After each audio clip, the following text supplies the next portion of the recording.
بسم اللہ الرحمن الرحیم۔ پہلی منزل ہے، خلاصہ کر کے آگے بڑھوں گا، پہلی منزل ہے آپ کا ظرف ظاہر، ہمیں باطن تک پہنچنا ہے کہ پہلے ظاہر کو پاک کر۔ ظاہر کو پاک کرنے کے لیے اللہ نے کہا نماز پڑھو تو وضو کرو، غسل جنابت ہو جائے غسل کرو، نہ کیا تو کیا، نہ نماز قبول نہ روزہ قبول، کیونکہ جب تو ظاہری نجاست کو پاک نہیں کر سکتا تو باطن تک بھی تو نہیں پہنچ سکتا۔ تو اتنی سختی ہے ظاہری نجاست کے لیے، خون کا قطرہ بھی پڑ گیا اس کو صاف کرنا ہے، جہاں پہ خون ہے وہاں پہ سونا نہیں، کیونکہ اگر جسم نجاست پہ سوئے گا تو روح پر بھی اثر چھوڑے گا، جسم روح پہ اثر چھوڑتا ہے، روح جسم پہ اثر چھوڑتا ہے۔ ایک مرتبہ آپ بہت تندرست ہیں، یہ اثرات بتا رہا ہوں، بالکل آپ کا جسم تندرست ہے، آپ خوش ہیں، اچانک سے کسی نے آپ کو غم دیا۔ دیکھیے غم کا اثر جسم پر تو ہے نہیں، غم کا تعلق آپ کے روح سے ہے، خوشی اور غم کا تعلق روح سے ہے۔ جب آپ غمگین ہوتے ہیں اثرات جسم پہ ہوتے ہیں کہ نہیں؟ جسم بھی بیمار پڑ جاتا ہے، اور آپ کا جسم بیمار ہے لیکن اچانک آپ کو ایک بہت بڑی خوشی مل جائے تو آپ کا جسم بھی ٹھیک ہو جاتا ہے۔ علماء فرماتے ہیں یہ آپ کو اثرات دکھا رہے خدا کبھی کبھی کہ جب تو غمگین ہوتا ہے اس کے اثرات جسم پہ ہوتے ہیں۔ جب تمہارے جسم تو بالکل ٹھیک ٹھاک ہے، بہت آپ خوش ہیں، اچانک سے آپ کا ایکسیڈنٹ ہوا، آپ کی ہڈی ٹوٹ گئی، فرمایا اب تمہاری روح بھی پشمردہ ہو جاتی ہے، کیونکہ جسم روح پہ اثر چھوڑتا ہے، روح جسم پہ اثر چھوڑتا ہے، تو لہذا جسم کی پاکیزگی اس لیے ضروری ہے کیونکہ اس کے اثرات تمہاری روح پہ پڑتے ہیں۔ کبھی فرمایا کبھی نجس چادر پر، نجس بستر پر نہ سویا کر، کیونکہ یہ تمہاری روح پہ اثر چھوڑے گا۔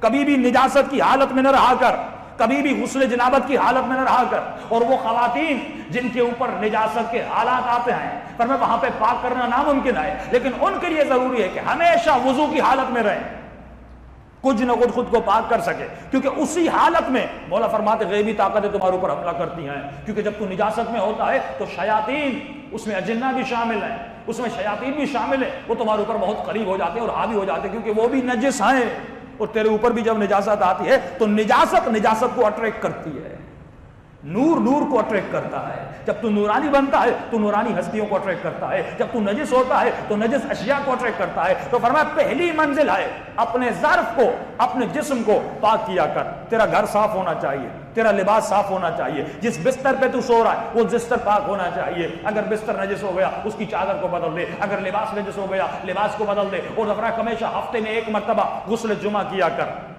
اور اگر بدن میں بدبو ہے یا میلا پن ہے تو اور بھی غسل اہل بیت نے بتائے، غسل نشاط کیا کر، غسل استغفار کیا کر، غسل توبہ کیا کر، اے خدا غسل حاجت کیا کر، غسل زیارت امام حسین کیا کر، روزانہ زیارت عاشورہ پڑھتے کوئی بات نہیں، غسل کر دیا کر، اے خدا غسل زیارت حسین کر رہا ہوں۔ تو جتنا پاک ہو کے اس کی دربار میں جائے گا اتنی روحانیت تمہیں ملے گی۔ آپ نے دیکھا کبھی بدن میلا ہوتا ہے، تھکاوٹ ہوتی ہے، نماز میں مزہ نہیں آتا، لیکن ایک مرتبہ آپ نہا کے آتے ہیں، بدن میں خوشبو لگاتے ہیں، اب مصلی پہ کھڑے ہو جاؤ گے تو نماز کا لطف بھی الگ ہوتا ہے۔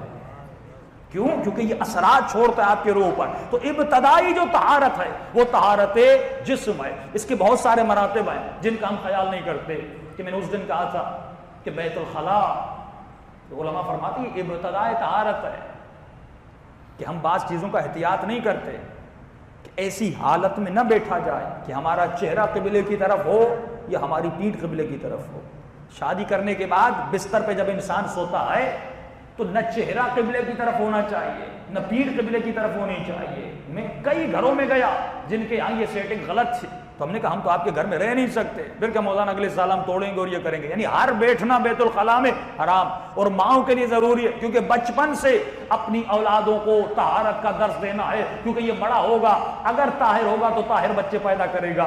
بچوں کو سکھایا کریں کہ بیٹا کبھی بھی قبلہ رخ نہ بیٹھا کرو، کبھی بھی قبلے کی طرف بیٹھ کر بیت الخلاء میں نہ جایا کرو۔ یہ بچہ جب بچپن سے سیکھے گا تو اس کے اندر طہارت پیدا ہوگی۔ یعنی چھوٹی چھوٹی اشیاء ہے، لیکن ہمیں ہماری زندگی میں نہ کسی نے بتایا نہ ہمیں پتا ہے۔ یعنی وہ نوجوان جس کی شادی کو 4 سال ہو گئے اور مولانا سے آ کر یہ پوچھے مولانا غسل جنابت کا طریقہ کیا ہے، یہ المیہ پورے پاکستان میں ہے، پورے پاکستان میں ہے۔ وہ پاکستان جس میں ہزاروں کی تعداد میں ذاکر اور سووں کی تعداد میں مولاناز ہیں، لیکن اس معاشرے میں اس مجلس میں شیعہ کو یہ پتا نہ ہو کہ غسل جنابت کا طریقہ کیا ہے۔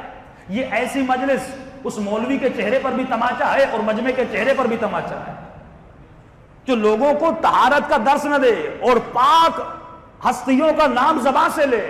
علی کے فضائل پڑھ رہے ہیں, امام حسین کے فضائل پڑھ رہے ہیں, سیدہ زینب کے مسائل پڑھ رہا ہے, لیکن اس جوان کو یہ نہیں پتا کہ غسل کیسے کیا جاتا ہے اور نجاست کی حالت میں مجلس میں آیا ہے.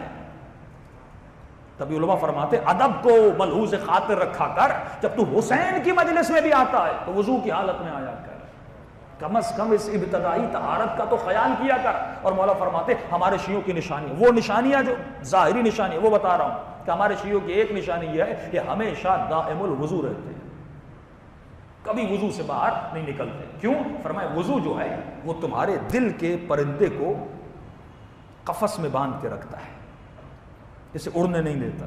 کہ علماء مستحبات کا اتنا خیال کرتے تھے کہ کئی علماء جب دنیا سے چلے گئے تو دیکھا گیا کہ یہ ہاتھ کا ایک ناخن کٹا ہوا, دوسرا ناخن تھوڑا بڑا ہے, کیونکہ معصوم فرماتے ایک ناخن کو شب جمعہ کاٹا کر, دوسرے ناخنوں کو جمعے کے دن کاٹا کر. کافی ایسے مستحبات ہیں جن کا خیال کیا جائے. یعنی جسمانی سجاوٹ اور دھجاوٹ ایسی ہونی چاہیے جیسی شریعت نے کہی. یہ توضیح المسائل وہ سیج ہے جو ہمیں اپنے جسم پر سجانی ہے.